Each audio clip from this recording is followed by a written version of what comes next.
ನಾಟಿ ಕೋಳಿ ಸಾರು ಮಾಡ್ತಾ ಇದ್ದೀನಿ ಇವತ್ತು. ಸೊ ಚಿಕನ್ನ ತಗೊಂಡ್ಬಿಟ್ಟು ಚೆನ್ನಾಗಿ ವಾಶ್ ಮಾಡಿ ನೀರೆಲ್ಲ ಸೋಸಲಿಕ್ಕೆ ಇಲ್ಲಿಟ್ಟಿದ್ದೀನಿ. ಮಸಾಲ ರೆಡಿ ಮಾಡ್ಕೊಂತೀನಿ. ಇದರಲ್ಲಿ 2 ಈರುಳ್ಳಿ, ಶುಂಠಿ ಮತ್ತು ಬೆಳ್ಳುಳ್ಳಿ, ಫ್ಲೇವರ್ಗೆ ಚಕ್ಕೆನ ಸ್ವಲ್ಪ ಕಡಿಮೆ ಹಾಕ್ತಾ ಇದ್ದೀನಿ. ಸೊ 2 ಏಲಕ್ಕಿ ಮತ್ತು 1-2 ಲವಂಗ ಅಷ್ಟನ್ನು ಹಾಕಿ ಚೆನ್ನಾಗಿ ಸ್ವಲ್ಪ ಆಯಿಲ್ ಹಾಕ್ಕೊಂಡು ನೀಟಾಗಿ ಫ್ರೈ ಮಾಡ್ಕೊಬೇಕು. ಫ್ಲೇವರ್ಗೆ ಸ್ವಲ್ಪ ಪೆಪ್ಪರ್ ಹಾಕ್ತಾ ಇದ್ದೀನಿ.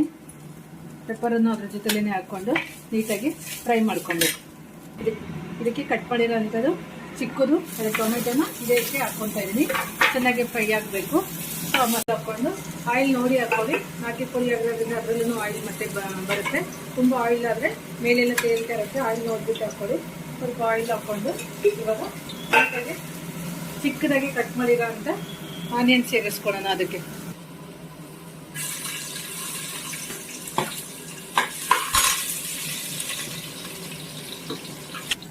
ಇದೇ ಮಸಾಲೆಗೆ ಸ್ವಲ್ಪ ಕೊತ್ತಂಬರಿ ಮತ್ತು ಪುದೀನಾನು ಫ್ರೈ ಆಗಲಿಕ್ಕೆ ಹಾಕ್ತಾ ಇದ್ದೀನಿ. ನಾನು ಅದಕ್ಕೆ ಒಂದೇ ಸ್ವಲ್ಪ 4-5 ಎಸ್ಲು ಪುದೀನ ಹಾಕಿದ್ದೆ ಫ್ಲೇವರ್ಗೋಸ್ಕರ. ಇವಾಗ ತೊಳ್ಕೊಂಡಿಟ್ಟಿರೋದು ಚಿಕನ್ ಹಾಕ್ತಾ ಇದ್ದೀನಿ. ಸೊ ಒಂದು ಚೆನ್ನಾಗಿ ಮಿಕ್ಸ್ ಕೊಟ್ಟು ಅದಕ್ಕೆ ಏನೂ ಹಾಕ್ಬಾರ್ದು. ಫಸ್ಟು ಹಾಗೇ ನೀರೆಲ್ಲ ಅಬ್ಸರ್ವ್ ಆಗಲಿಕ್ಕೆ ಫ್ರೈ ಆಗಲಿಕ್ಕೆ ಇರಬೇಕು ಚೆನ್ನಾಗಿ. ಅದಾದಮೇಲೆ ಅರಿಶಿನ ಮತ್ತು ಉಪ್ಪನ್ನು ಸೇರಿಸೋಣ.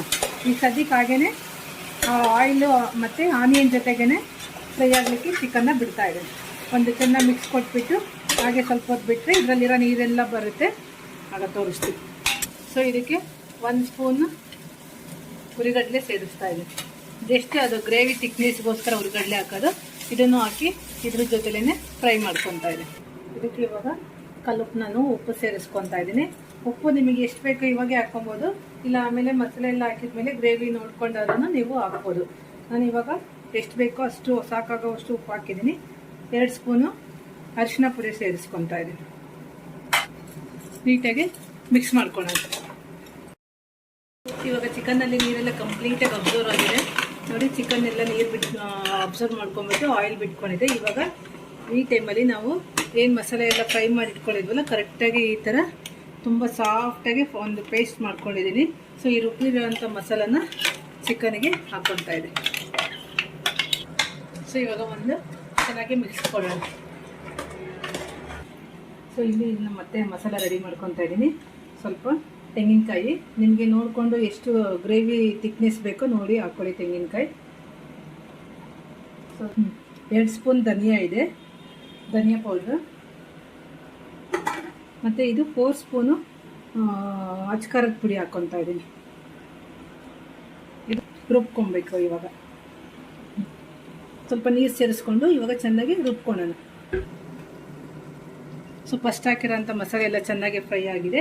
ಇವಾಗ ಸೆಕೆಂಡ್ ರುಬ್ಕೊಂಡಿರೋ ತೆಂಗಿನಕಾಯಿ, ಅಚ್ಕಾರದ ಪುಡಿ, ಧನಿಯಾ ಪುಡಿ ರುಬ್ಕೊಂಡಿರೋ ಅಂಥ ಈ ಮಸಾಲಾನ ಅದರಲ್ಲಿ ಆ್ಯಡ್ ಮಾಡ್ತಾ ಇದ್ದೀನಿ.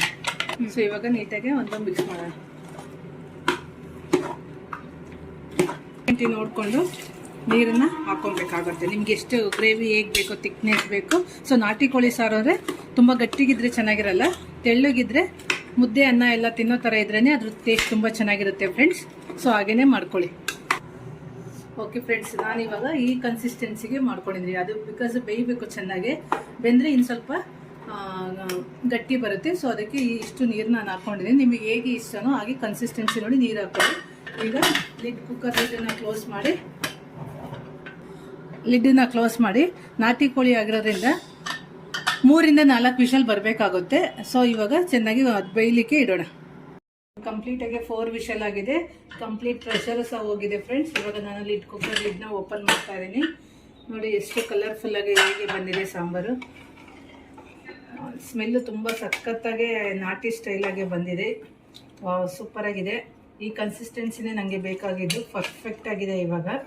ಸೊ ಇದು ಲಾಸ್ಟ್ ಎಂಡಿಂಗಲ್ಲಿ ಸ್ವಲ್ಪ ಕೊತ್ತಂಬರಿ ಸೊಪ್ಪನ್ನು ಹಾಕಿ ಸರ್ವ್ ಮಾಡಿದರೆ ಸೊ ನಾಟಿ ಕೋಳಿ ಸಾಂಬಾರು ಪಕ್ಕ ಹಳ್ಳಿ ಸ್ಟೈಲಲ್ಲಿ ರೆಡಿಯಾಗಿದೆ.